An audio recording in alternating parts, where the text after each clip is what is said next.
Hello students, अस्सलाम वालेकुम।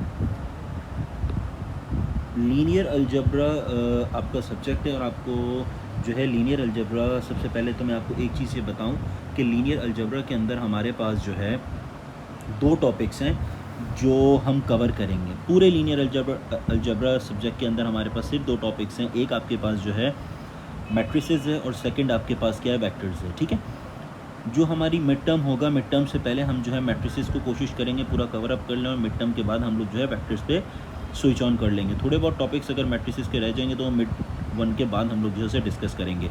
Finals के अंदर आपके पास मैट्रिसेस और वेक्टर्स पूरा कंप्लीट आएगा। जितना पढ़ाया जाएगा उसके अंदर से कुछ ना कुछ पोर्शन आपका हर टॉपिक से इंक्लूड किया जाएगा। ठीक है, आज का जो हमारा टास्क है, ऑब्जेक्टिव है, वो हमारे पास ये है कि हम सबसे पहले तो हमें ये पता होना चाहिए कि साइमल्टेनियस इक्वेशंस क्या होती हैं, उसके बाद matrices and then Gaussian elimination. Gaussian elimination आपका फर्स्ट टॉपिक है। ये आपका फर्स्ट टॉपिक है जो आप बेसिकली कहाँ पढ़ रहे हो, यूनिवर्सिटी लेवल पे। ठीक है, उससे पहले साइमल्टेनियस इक्वेशंस आपने इंटरमीडिएट पे कवर करके आ चुके हो। मैट्रिसेस आपने 2:2 का मैट्रिक्स या 3:3 का मैट्रिक्स आप बहुत डिटेल में इंटरमीडिएट लेवल पे कवर करके आ चुके हैं। सबसे पहले before introduction of the topic we will discuss the marks distribution. सबसे पहले हम ये देखेंगे कि फाइनल्स हमारे पास टोटल 40 मार्क्स के हैं, जिसके अंदर से 60% जो है वो आपके पास mid term, 60 to 65% mid term के बाद से आएगा। ठीक है, बाद वाला जो सिलेबस है, और आपके पास बाकी 35 या 40% जो है वो आपके पास कहाँ से आएगा, जो मिड वाला सिलेबस है, यानी मिड वन वाला सिलेबस है। ठीक है, उसके बाद बात करते हैं मिड्स की। मिड्स आपके पास 20 मार्क्स के होंगे। ठीक है, एक ही मिड होगा जो 20 मार्क्स का होगा। देन आपके पास जो है क्विज़ हैं जो 10 मार्क्स के हैं। ठीक है, क्विज़ के अंदर आपके पास होगा ये कि आपके पास लेट सपोज मैं 2 क्विज़ लेता हूँ 20 मार्क्स के, उससे फिर 5 मार्क्स में एवरेज कर दिया जाएगा। ठीक है, तो 10 मार्क्स के क्विज़ होगा आपके पास। टोटल असाइनमेंट्स आपके पास जो हैं वो 10 मार्क्स के हैं। असाइनमेंट आपको जो है एक मिड वन से पहले दिया जाएगा और एक मिड वन के बाद दिया जाएगा।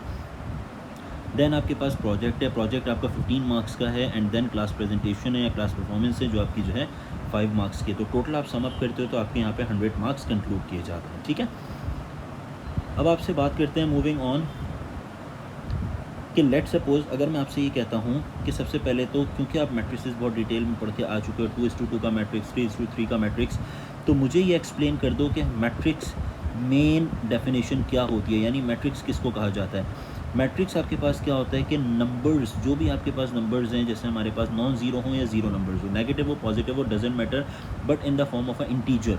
ठीक है, इंटीजर वो नंबर्स होते हैं जो आपके पास होल नंबर्स की फॉर्म में होते हैं। सही है, तो इंटीजर्स जो भी आपके पास होते हैं या होल नंबर्स आप ले लो जो पॉजिटिव नेगेटिव होते हैं। सही है, ऐसे नंबर्स जिनको हम रोज़ और कॉलम की फॉर्म में लिखते हैं तो वो आपके पास मैट्रिक्स बनता है। और ऐसा मैट्रिक्स जिसमें नंबर ऑफ़ रोज़ और number of columns, number of rows, ये आपके पास नंबर ऑफ़ रोज़ और नंबर ऑफ़ कॉलम्स बराबर होती हैं, वो हमारे पास कहलाता है रेक्टेंगुलर मैट्रिक्स। लेट सपोज हम ये एग्जांपल लेते हैं जो हमारे पास है A, matrix A is equals to 2। ये रो है आपके पास, जो रेड से मैंने ऐसे शो की हुई है, दिस इज़ योर रो, ये पूरी रोज़ है। और कॉलम आपके पास हमेशा कैसे होता है, वर्टिकल, लाइक दिस।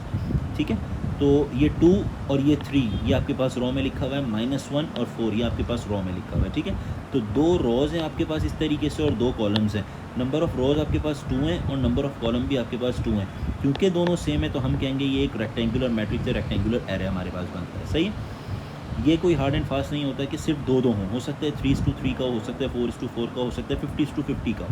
सही है, अब लेट सपोज हमारे पास एक मैट्रिक्स है जिसके अंदर आपसे ये बोला जाता है कि एक मैट्रिक्स जो है 3:3 का है, जिसमें 1, 2 और ये 3 रोज़ हैं, 1, 2 और ये 3 हमारे पास कॉलम है। तो यहाँ भी नंबर ऑफ़ रोज़ और नंबर ऑफ़ कॉलम 3 है, तो हम ये कहेंगे एक रेक्टेंगुलर मैट्रिक्स है। लिखा इसको कैसे जाता है, जो भी मैट्रिक्स का नाम है उसे आप लिखोगे और उसके नीचे आप लिख दोगे 3:3। अगर 2:2 का मैट्रिक्स है, यानी 2 रोज़ और 2 कॉलम, हमेशा पहले रो लिखी जाती है और फिर बाद में कॉलम। याद रखना, पहला नंबर हमेशा रो को दिखाता है और बाद वाला नंबर कॉलम को दिखा रहा होता है। ठीक है, मूविंग ऑन, अब बात करते हैं आपके पास कि हमारे पास साइमल्टेनियस इक्वेशन होती क्या चीज़ है। साइमल्टेनियस इक्वेशन हमारे पास क्या होती है, लेट सपोज अगर 2 इक्वेशंस हमारे पास हैं, जैसे 2x + y = 6 और 3x - y = 4, तो इनको सॉल्व करने के लिए हमारे पास 2 मेथड्स हैं जो हम यूज़ करते हैं अमूमन। एक उनमें से कहलाता है elimination and the second one is known as the substitution. कुछ साइमल्टेनियस इक्वेशंस ऐसी होती हैं जो एलिमिनेशन से सॉर्ट आउट नहीं हो सकती, लेकिन तमाम साइमल्टेनियस इक्वेशंस जो हैं आपके पास हर किस्म की वो सब्स्टिट्यूशन से अटेम्प्ट हो जाती हैं। ठीक है, तो तो हमारी ये कोशिश होती है कि मेजॉरिटी जो है हम सब्स्टिट्यूशन पे ज़्यादा फोकस करें और उसको ज़्यादा अच्छे से प्रिपेयर करें ताकि जितनी भी टाइप की इक्वेशंस हैं वो आसानी के साथ सब्स्टिट्यूशन मेथड से हो सकें। ठीक है, क्वेश्चन ये अराइज होता है कि एलिमिनेशन से कौन सी होती हैं और कौन सी नहीं। जिनका मेरे पास डिग्री ऑफ या ऑर्डर ऑफ द इक्वेशन, आपके पास degree of the equation same होती हैं। लाइक अगर मैं कहता हूँ यहाँ पे x की पावर 1 है और यहाँ भी x की पावर 1 है, सिमिलरली y की पावर भी 1 है और y की पावर भी 1 है, तो यहाँ पे अगर आप देखो तो डिग्री ऑफ इक्वेशन मेरे पास क्या है, इक्वल, x भी 1 y भी 1 y भी 1। तो क्योंकि मेरे पास डिग्री ऑफ इक्वेशंस जो हैं वो इक्वल हैं, तो यहाँ मैं एलिमिनेशन अप्लाई कर सकता हूँ। लेकिन लेट सपोज अगर मैं कहूँ कि यहाँ पे मेरे पास जो है, फॉर एग्जांपल मिसाल देता हूँ मैं आपको कि मेरे पास अगर यहाँ पे 1 है और यहाँ पे लेट सपोज 2 आ गया, तो अब मेरी जो डिग्रीज़ हैं वो यहाँ पे चेंज हो गई, यहाँ पे 1 है, यहाँ पे 2 है। So we can not able to solve this by the elimination. अब ये एलिमिनेशन से यहाँ पे सॉल्व नहीं हो सकता। ठीक है, तो यहाँ पे फिर हमें सब्स्टिट्यूशन अप्लाई करना पड़ता है। ठीक है, तो फिलहाल क्वेश्चन जो था हमारे पास वो ये था कि यहाँ पे आपके पास जो है दोनों डिग्री सेम है, तो आप एलिमिनेशन और सब्स्टिट्यूशन दोनों से यहाँ पे अटेम्प्ट क्वेश्चन को कर सकते हो। तो सबसे पहले डिस्कस करते हैं कि हम एलिमिनेशन किस तरीके से लगाते हैं। एलिमिनेशन के अंदर हमने मेक श्योर करना होता है कि हमारे पास जो कोफिशेंट्स हैं वो बराबर होने चाहिए। कोफिशेंट्स क्या होते हैं, वो नंबर्स जो वेरिएबल के बराबर में लिखे हुए हैं। जैसे x के बराबर में क्या है, 2 है, x के बराबर में 3 है, यहाँ पे y के बराबर में कुछ नहीं है, वी विल एज्यूम कि ये जो है यहाँ पे 1 है, लाइक दिस, और ये भी यहाँ पे 1 है। यहाँ पे इन दोनों के कोफिशेंट्स इक्वल हैं, तो वी कैन डायरेक्टली एलिमिनेट का मतलब होता है ख़त्म कर देना, हटा देना। सही है, तो यहाँ पे हम हटा सकते हैं। अगर हम एलिमिनेशन के अंदर इन दोनों इक्वेशंस को ऐड अप करवाते हैं, क्योंकि साइंस यहाँ पे बराबर है, मैं ऐड करवाऊँगा, +y - y कैंसिल, 3 + 2 = 5 = 10, तो x का आंसर 2 आ गया। जब मेरे पास x का 2 आंसर आया, तो अब आपके ऊपर है, दोनों में से किसी भी इक्वेशन में सब्स्टिट्यूट कर दो अपनी x की वैल्यू। तो अगर मैं लेट सपोज इस इक्वेशन को उठा के यहाँ से अपने फर्स्ट इक्वेशन में सब्स्टिट्यूट करता हूँ, तो मेरे पास ये बन जाएगा 2 × 2 + y = 6, तो 2 × 2 = 4, पॉजिटिव 4 है, इधर आके नेगेटिव 4 हो जाएगा, y = 2। ये आपके पास y की वैल्यू है। ठीक है, अब ये आपके पास कुछ क्वेश्चंस हैं जो आपके पास टास्क की फॉर्म में, जो आपने जो है किससे, एलिमिनेशन या सब्स्टिट्यूशन से आपको जो आता है उससे अटेम्प्ट कर सकते हो। एलिमिनेशन की मैंने ऊपर आपको एग्जांपल दे दी है। ठीक है, अच्छा, इसके आंसर्स भी आपके सामने लिखे हुए हैं, आप जब इसे सॉल्व करोगे अपने आंसर्स को वेरीफाई कर लोगे। अच्छा, क्वेश्चन ये आता है कि हम अपने आंसर्स को किस तरीके से वेरीफाई कर सकते हैं कि ये सही हैं या गलत हैं। जो भी आपका आंसर निकल के आया, एक एक करके दोनों इक्वेशंस में अपने आंसर्स को सब्स्टिट्यूट करो। लेट सपोज कि मेरा आंसर क्वेश्चन नंबर 2 का x की वैल्यू 2 और y का वैल्यू 1 निकल के आया। अगर मैं फर्स्ट इक्वेशन के अंदर अपनी x की जगह पे 2 और y की जगह पे 1 सब्स्टिट्यूट करता हूँ, तो मैं इसे सॉल्व जब करूँगा तो 3 × 2 = 6, -2 × 1 = 2, 6 - 2 = 4, तो 4 = 4। ये मेरे पास जो है क्या आ गई, फर्स्ट इक्वेशन प्रूव हो गई। सिमिलरली अगर मैं यहाँ पे सेकंड में रखता हूँ तो 2 × 2 x की जगह पे 2 रखना है, y की जगह पे 1, तो 2 × 2 = 4 + 1 = 5, 5 = 5। तो इसका ये मतलब है कि ये जो मेरे आंसर्स हैं ये तमाम के तमाम ठीक है। सही है, इसी तरीके से हम आप अपनी सेकंड, थर्ड और फोर्थ इक्वेशंस को सॉल्व करके अपने आंसर्स को वेरीफाई कर सकते हो कि ये आंसर्स सही हैं या नहीं है। ठीक है, सो मूविंग ऑन, ये एक मेरा छोटा सा हम लोगों का रिवीजन कह लीजिए, रिव्यू था हमारे पास, जो हमने साइमल्टेनियस इक्वेशन और मैट्रिसेस को एक थोड़ा सा गो थ्रू दिया। ठीक है, अब जो हमारे पास जो नया टॉपिक है, जो बेसिक हमारे पास स्टार्टिंग टॉपिक है यूनिवर्सिटी लेवल का, that is the Gaussian elimination. Gaussian elimination आपको कहता क्या है, सबसे पहले तो ये समझ लें गॉसियन एलिमिनेशन का मकसद क्या होता है। गॉसियन एलिमिनेशन आपको ये हेल्प करता है कि जितनी भी number of equation, let suppose अभी तो 2 थी तो आपने आसानी से मैनुअली सॉल्व कर ली, 3 हो, 4 हो, 5 हो, जितनी नंबर ऑफ इक्वेशंस बढ़ती रहेंगी जिसमें मेरे पास रोज़ और कॉलम्स बराबर होंगे मेरे पास। ठीक है, तो उसके अंदर हमारे पास क्या होता है कि अपने अननोन वेरिएबल की वैल्यूज़ निकालना मुश्किल होता जाता है, टाइम कंज्यूम करता है। ठीक है, तो फिर ये होता है कि गॉसियन एलिमिनेशन आपको जो है बहुत हेल्प करता है अपने अननोन वेरिएबल के आंसर्स निकालने के लिए। ठीक है, वो क्या करता है कि वो आपको लोअर ट्रायंगुलर बना के देता है। अभी दिखाते हैं आपको लोअर ट्रायंगुलर होती क्या चीज़ है। लोअर ट्रायंगुलर बना के देगा, जिसकी वजह से लास्ट वेरिएबल की टर्म जो है वो आपको डायरेक्ट आंसर कैलकुलेट करके दे देगी। अगर आप एक चीज़ देखो तो लास्ट वेरिएबल की टर्म मेरे पास यहाँ पे जो है, मैं आपको सिर्फ हिंट दे रहा हूँ, ये मेरे पास y है। ठीक है, y की वैल्यू डायरेक्ट आपके पास 2 निकल के आई। These are the constants, these are the values of y and this is the value of x। तो यहाँ पे जो मेरे पास y है इसका आंसर यहाँ पे 2 डायरेक्ट निकल के आया, यानी लास्ट जो भी आपके पास वेरिएबल होगा वो अपना आंसर डायरेक्ट कैलकुलेट करके देगा। फिर आप क्या करोगे, अपनी ऊपर वाली इक्वेशन के अंदर उस आंसर को सब्सटीट्यूट करोगे to get the answer of the other variables. ठीक है, क्वेश्चन सॉल्व करते हैं, आपको और ज़्यादा क्लियर होगा कि मैं कहना क्या चाह रहा हूँ। ठीक है, सबसे पहले हमारे पास क्वेश्चन है 2x + y = 6 and 3x - y = 4। ये आपकी पूरी की पूरी क्या है, दो इक्वेशंस हैं, इनको हम साइमल्टेनियसली भी सॉल्व कर सकते हैं, लेकिन हमने यहाँ गॉसियन एलिमिनेशन से इसको अटैम्प्ट करना है। ठीक है, अब गॉसियन एलिमिनेशन हमारे पास क्या चीज़ है कि सबसे पहले आपने क्या करना है कि मैट्रिक्स बनाना है, जो भी जितने भी नंबर हमारे पास इक्वेशंस हैं उसका एक मैट्रिक्स बना दो। ठीक है, उन मैट्रिक्स के अंदर मेक श्योर कि आपने सिर्फ और सिर्फ कोफिशिएंट्स लिखना है। तो मेरे पास एक बात याद रखना, जो कॉलम है वो हमारे पास x और y और कॉन्स्टेंट्स को डिफाइन करता है। जो फर्स्ट कॉलम होता है that defines you the value of x, the second column defines you the value of y, और थर्ड कॉलम हमेशा आपके पास कांस्टेंट है, अगर मेरे पास यहाँ पे दो x और y की फॉर्म में इक्वेशन है। सही है, तो ये आपके पास पहला जो x है फर्स्ट इक्वेशन का, उसका कोफिशिएंट आ गया 2। उसके बाद हमारे पास नीचे वाला जो है उसका आ गया 3। यहाँ पे आपके पास कुछ नहीं था, इसका आ गया 1, और यहाँ पे आपके पास माइनस के साथ आ गया -1 इज़ इक्वल्स टू। अच्छा, एक बात याद रखना, अगर आपके पास लेट सपोज मैं ये कहता हूँ कि मेरे पास इक्वेशन लिखी हुई है 2x - y - 6 = 0, तो आप इसको मैट्रिक्स की फॉर्म में जब तक नहीं ला सकते जब तक आप कांस्टेंट को राइट हैंड साइड पे शिफ्ट ना कर दो। राइट हैंड साइड पे शिफ्ट करोगे कांस्टेंट बिल्कुल सेपरेट हो गया। ठीक है, फिर और लेफ्ट हैंड साइड अब आपकी जो है वेरिएबल फॉर्म की रह गई है। सही, तो आपने ये लिखा 2 1 3 -1 और ये कांस्टेंट्स आपके पास आ गया दैट इज़ 6 और ये हो गया 4।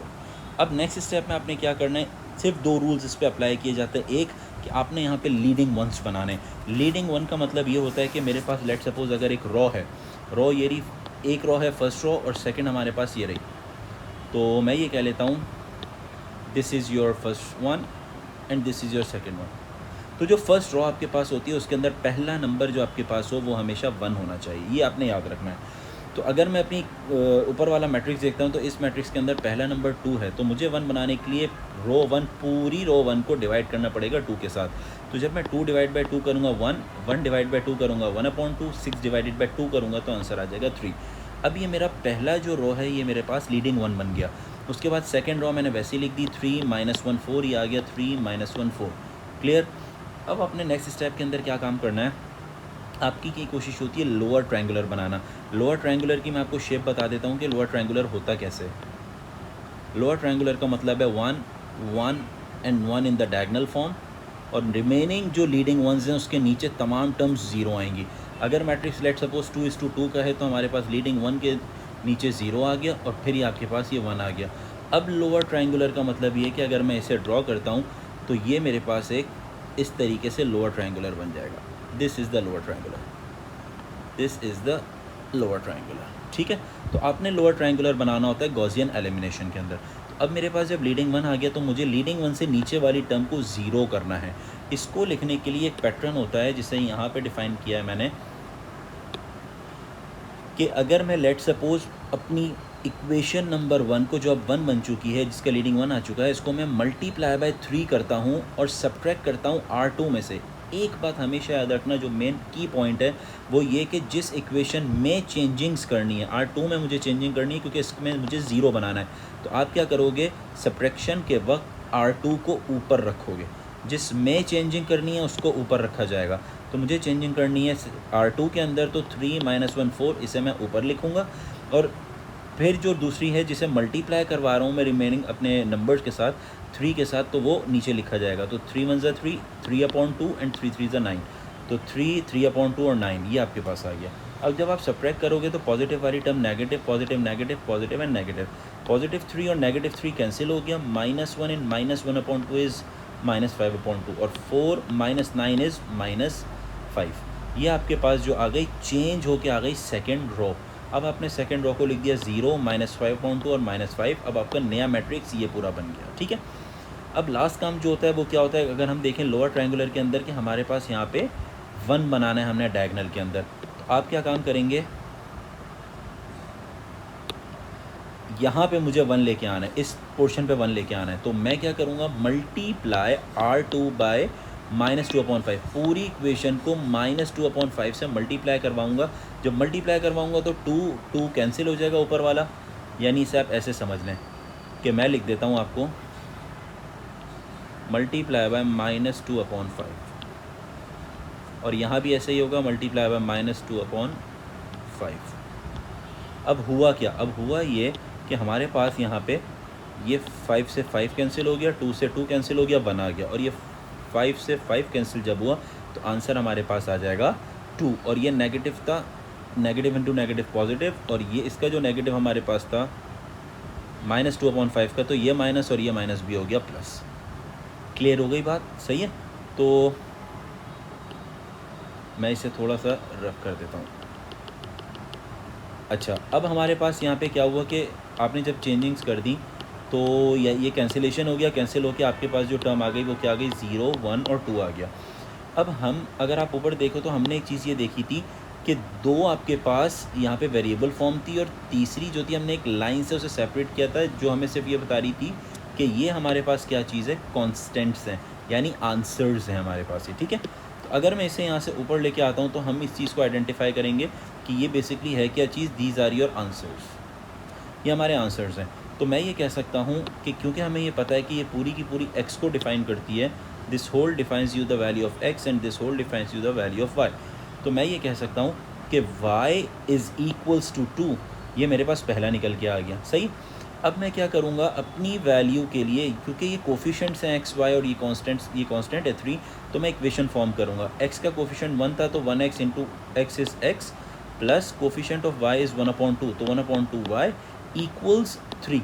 ये हो गया y की वैल्यू, क्योंकि हमने 2 कैलकुलेट कर ली थी, ये उठा के आप यहाँ सब्सटीट्यूट करोगे इक्वेशन में, तो आपके पास 2 और ये 2 कैंसिल होकर 1 दे देगा, +1, ये +1 जब राइट हैंड साइड पे जाएगा इट विल बिकम -1 और x का आंसर 2 आ जाएगा। अब अगर आप आइडेंटिफाई करो तो x is equals to 2 and y is equals to 2, ये एग्जैक्टली वही आंसर्स हैं जो हमने ऊपर क्वेश्चन के इस क्वेश्चन में कैलकुलेट किए थे by using the elimination method, x is equals to 2 and y is equals to 2। ठीक है, तो हमें ये पता चला कि हमारे पास चाहे एलिमिनेशन हो, चाहे सब्स्टिट्यूशन हो, चाहे गॉसियन एलिमिनेशन हो, अगर आपका मेथड सही है तो आपके आंसर्स सेम निकल के आएंगे। क्लियर? आई होप कि बेटा ये आप लोगों को समझ अच्छे से आ गया होगा कि हमने गॉसियन एलिमिनेशन किस तरीके से अप्लाई करना है। ठीक है, तो बेटा मैं यहाँ पे अपना लेक्चर 1 हमारा, क्योंकि फर्स्ट क्लास थी, लेक्चर 1 यहाँ पे कंक्लूड करता हूँ। ठीक है, और नेक्स्ट क्लास के अंदर हम लोग गॉसियन एलिमिनेशन के फर्दर क्वेश्चंस को डिस्कस करेंगे, जिसके अंदर हम 3:3 के मैट्रिक्स को देखेंगे, और फिर उसके अंदर देखेंगे होमोजीनियस और नॉन होमोजीनियस इक्वेशंस हमारे पास कौन सी होती हैं। ठीक है, till then thank you so much, take care, अल्लाह हाफ़िज़।